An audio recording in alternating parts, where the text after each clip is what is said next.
So you're thinking about buying or selling real estate in Bulverde, Texas.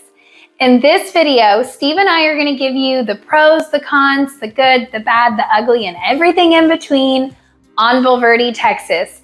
Let's get after it right now.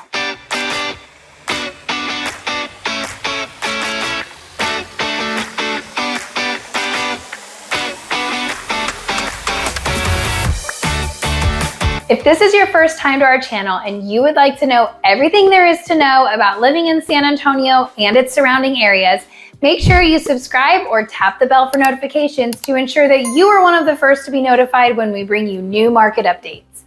My name is Katie Powers, and my husband Steven Garza and I get phone calls and emails from people just like you every single day who are looking to buy or sell real estate or make a move right here in the greater San Antonio area.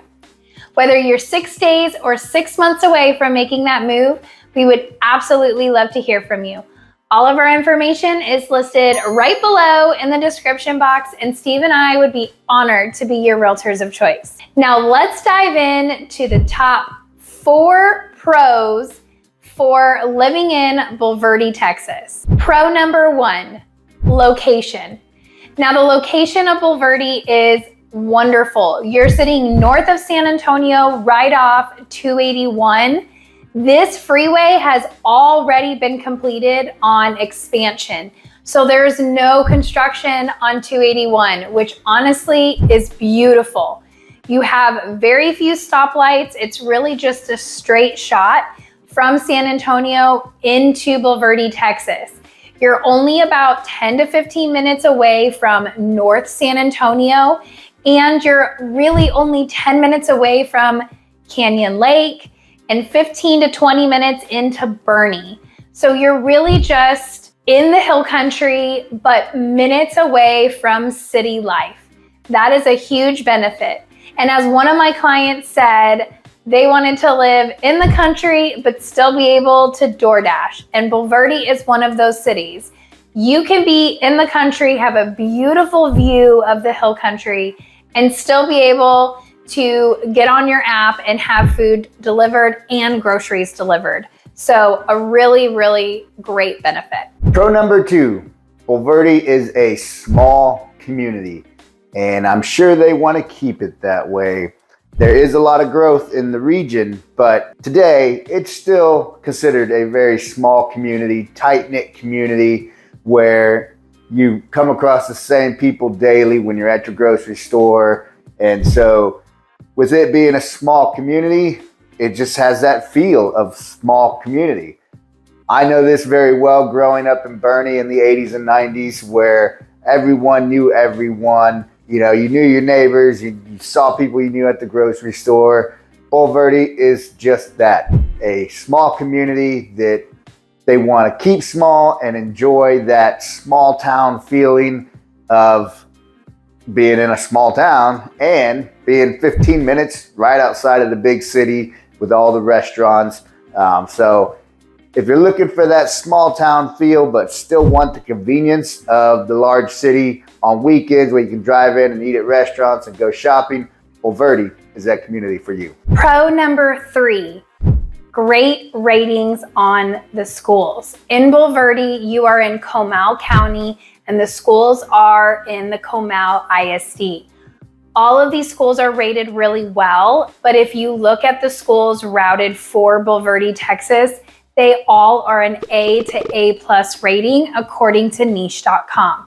So you can feel confident in putting your kids in these schools. Of course, you want to do your own due diligence and your own research on those schools, because there are some new ones popping up like Johnson Ranch Elementary, but they're all great schools. They're all rated very well. You can feel safe putting your kids in the public school system in Bulverde, Texas. Pro number 4, scenery and acreage. Bulverde is known as the front porch of the Texas Hill Country. And with that, you get space. In many of the communities or subdivisions out there, they have half acreage properties, 1 acre properties. I grew up on 2.2 acres out in Boerne, so I know the value of giving your kids that space. Me and my brothers were always playing on the land and just doing what kids do, you know, as boys, right? And so in Bulverde, you can get that space, you can get the acreage, you don't have your neighbor right on top of you, right next door. The value of being right outside the city is the builders and the developers are creating these communities that give you space.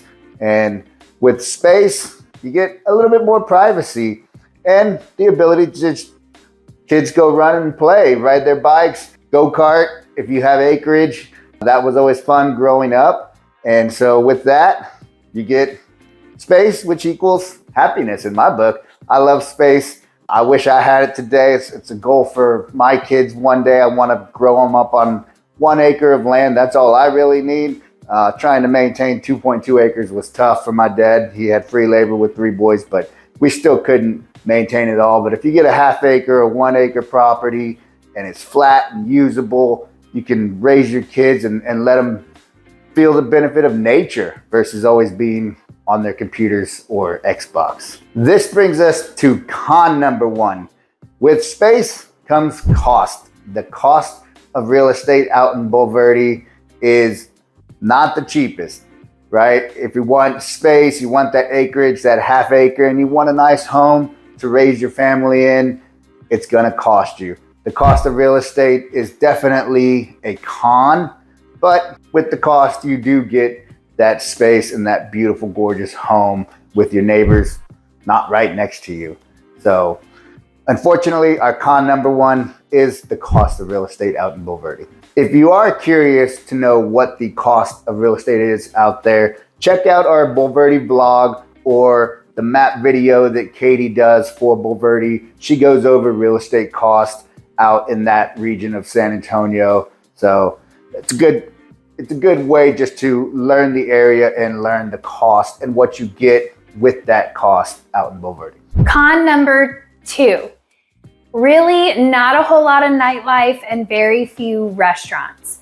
So Bulverde is very small, as Steve hit on. It is a small, tight-knit community. There's not a ton of commercial. However, in the last 5 years, right off 281, there is quite a bit of commercial development in that area. You do now have a Home Depot, a big H-E-B, which is our grocery stores, and some restaurants are starting to pop up. So it's really, that's gonna be the extent of restaurants in Bulverde, is going to be right off of 46 and 281. But again, you're just a 10 to 15 minute drive, and honestly only 10 minutes into North San Antonio off Borgfeld and all of those restaurants that are over there. There's even a movie theater there, an Alamo Draft House. So you do have a lot of restaurants within 10 to 15 minutes of you.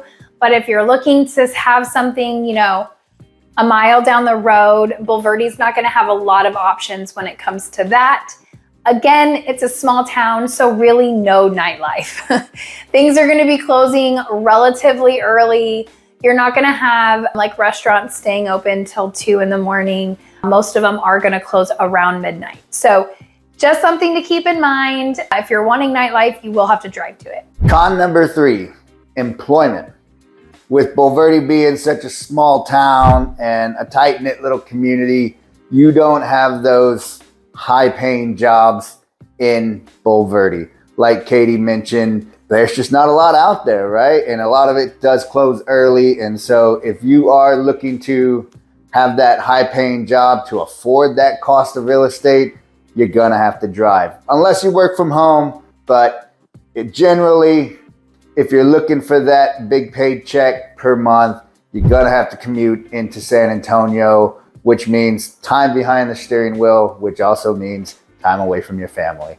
So unfortunately, that is one of the cons of being in that small town. The good thing is you are right outside of San Antonio, and you do have a highway, the 281, that commutes straight directly into San Antonio, like Katie mentioned. But con number 3 is lack of employment in Bulverde. So our last and final con is really up to you how you take it. It is the wildlife of the hill country.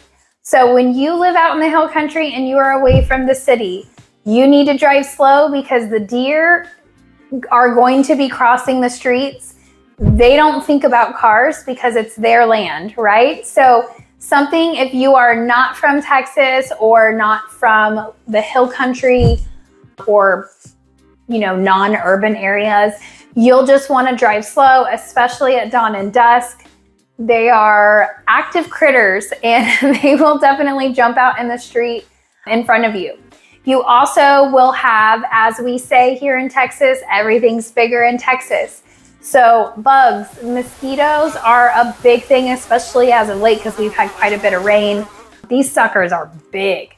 And so you'll just want to take note that there is a lot of wildlife when you are living in the hill country, especially if you're looking at some of the new construction homes. They clear cut that land and the animals don't really understand that it's not their land anymore. So usually in the first few years of a new community, you're going to have lots of critters like scorpions and snakes and just some different things that are going to probably come up. So you'll just want to make sure you're spraying and doing the things that you need to do to, you know, safeguard your yard and your home. But I did want to add it to our con list because I've had quite a few clients move here from out of state and their first concern is how big our bugs are. So we do get cockroaches. They are pretty big. You don't see them as much in the hill country, but you definitely want to keep in mind there are scorpions. Steve grew up with scorpions. You got to check your shoes before you put your feet in them. You never want to just stick your foot in a shoe when you're living out in the hill country.